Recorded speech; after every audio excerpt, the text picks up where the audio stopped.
మీ car కి best ceramic coating premier care Apexar car detailing studio for contact.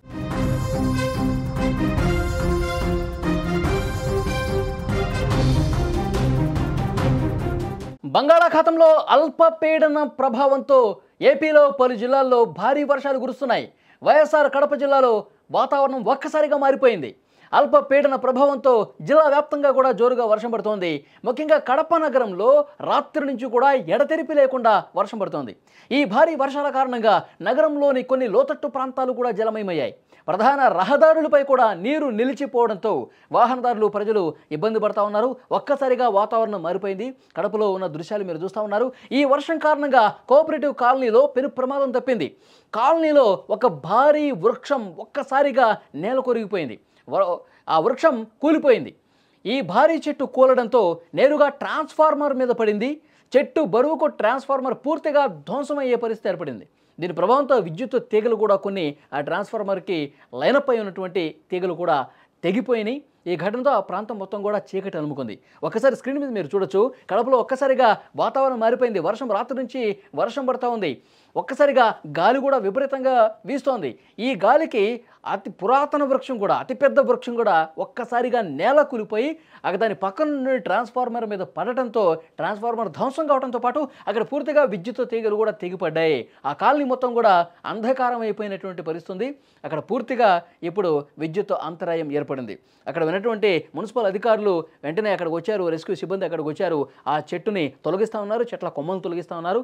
ఆ అంతరాయం ఏర్పడినటువంటి ఆ విద్యుత్తుకు సంబంధించి కూడా ఏర్పాట్లు మళ్ళీ పునరుద్ధరణ చర్యలు తీసుకుంటున్నటువంటి పరిస్థితి అక్కడ కనిపిస్తోంది.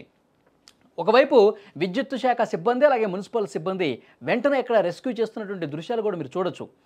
అయితే రాత్రి నుంచి కురుస్తున్నటువంటి ఈ వర్షానికి చాలా కాలనీలు కూడా నీట మునిగినటువంటి పరిస్థితి ఉంది. చాలా కాలనీలు కూడా అక్కడ పూర్తిగా వర్షపు నీరు నిలిచిపోయింది. ఇంకా 2-3 రోజుల పాటు వర్షాలు ఉంటాయనే సమాచారం రావడంతో అధికారులు అందుకు తగ్గట్టుగా చర్యలు కూడా తీసుకుంటున్నారు. అల్పపీడనం ప్రభావం మొదలైపోయింది ఆంధ్రప్రదేశ్లో. ముఖ్యంగా రాయలసీమ జిల్లాల్లో కడప కావచ్చు, తిరుపతి కావచ్చు, చిత్తూరు కావచ్చు, ఈ ప్రాంతాల్లో వర్షాలు పడతా ఉన్నాయి. కడపలో ఆల్రెడీ రాత్రి నుంచి వర్షం పడుతుంది. మరోవైపు ఇటు ప్రకాశం కావచ్చు, నెల్లూరు కావచ్చు, ఈ ప్రాంతాల్లో కూడా వర్షం కురిసే అవకాశం ఉంది. దీని ప్రభావం అంటే ఈ అల్పపీడనం ఇప్పుడే మొదలైంది కాబట్టి ఇది బలపడే తీరును బట్టి రాష్ట్ర వ్యాప్తంగా వర్షాలు కురిసే అవకాశం ఉన్నట్టు తెలుస్తుంది. రాత్రి నుంచి ప్రారంభమైనటువంటి ఈ ప్రభావం అల్పపీడనం బలపడే విషయానికి సంబంధించి దాని ప్రభావం పెరిగే అవకాశం ఉన్నట్టుగా తెలుస్తుంది. ఇప్పుడు పెరిగే అవకాశమే ఎక్కువ ఉందని సమాచారం వస్తోంది. సో డెఫినెట్గా 2-3 రోజుల పాటు ఒకవేళ వాయుగుండంగా మారితే మొత్తం కృష్ణా కావచ్చు, గుంటూరు కావచ్చు, గోదావరి జిల్లాలు, ప్రకాశం, నెల్లూరు, అనంతపురం, చిత్తూరు, కడప, కర్నూలు, ఈ రాయలసీమతో పాటు తీర ప్రాంతంలో, దక్షిణ కోస్తా తీర ప్రాంతంలో కూడా భారీగా వర్షాలు నమోదయ్యే అవకాశం ఉంది. ఈ అల్పపీడనంతో మొదలైన వర్షాలు భారీ వర్షాలుగా రూపాంతరం చెందే అవకాశం కూడా ఉన్నట్టుగా సమాచారం వస్తోంది. మరొక వైపు ఇంకా 2-3 రోజుల పాటు ఈ అల్పపీడనం మరింత బలపడి వాయుగుండం కాస్త తుపానుగా మారితే మాత్రం ఇంకా బలమైనటువంటి గాలులు, ఇప్పుడు ఈ కొద్దిపాటి గాలులకే అక్కడ చెట్లు ఊడిపడిపోయి, చెట్లు ధ్వంసం అయిపోయి, ట్రాన్స్ఫార్మర్ల మీద పడిపోయి విద్యుత్ తీగలు, కరెంటు స్తంభాలు ఏ విధంగా అయితే పడిపోతూ ఉన్నాయో, విద్యుత్ తీగలు తెగిపోతూ ఉన్నాయో, తుపాను ప్రభావం వస్తే మాత్రం, తుపానుగా రూపాంతరం చెందితే మాత్రం ఇంకా బలమైన గాలులు వీచే అవకాశం ఉంది. ఇంకా భారీ వర్షాలు కురిసే అవకాశం ఉందని వాతావరణ శాఖ చెప్తోంది. మొన్న వచ్చినటువంటి తుపానుకే ఆంధ్రప్రదేశ్లో చాలా ప్రాంతాలు అతలాకుతలం అయిపోయిన పరిస్థితుంది. చాలా ప్రాంతాలు చెట్లు కూలిపోయి, కరెంటు స్తంభాలు పడిపోయి, లోతట్టు ప్రాంతాలు మోకాళ్ళ లోతు వరకు నీరు నిలిచిపోయి చాలామంది ఇబ్బంది పడ్డ పరిస్థితుంది. సముద్రంలో వేటకు వెళ్లకుండా వారం రోజుల పాటు నిషేధించినటువంటి పరిస్థితి ఉంది.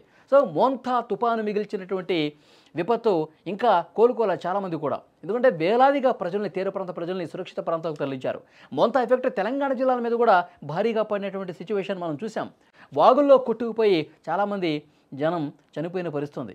మొత్తం ఈ వాగుల్లో కొట్టుకుపోయి తెలంగాణలో 15 మంది గల్లంతయ్యారు. తర్వాత వాళ్ళ మృతదేహాలు గాలించడానికి కూడా కొంత సమయం పట్టింది.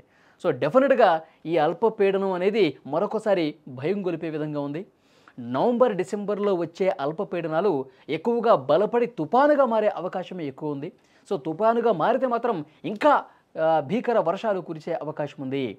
వర్షాలు కూడా ఈ 2-3 రోజుల పాటు ఎక్కువగా కురిసే అవకాశం ఉంది. బలపడితే మాత్రం ఇంకా పెద్ద ఎత్తున భారీ నుంచి అతి భారీ వర్షాలు గంటకి 50 కిలోమీటర్ల వేగంతో గాలులు వీచే అవకాశం ఉందని సమాచారం వస్తుంది. సో ఈ సాయంత్రం లేదా రేపు ఉదయానికల్లా ఒక క్లారిటీ వస్తుంది.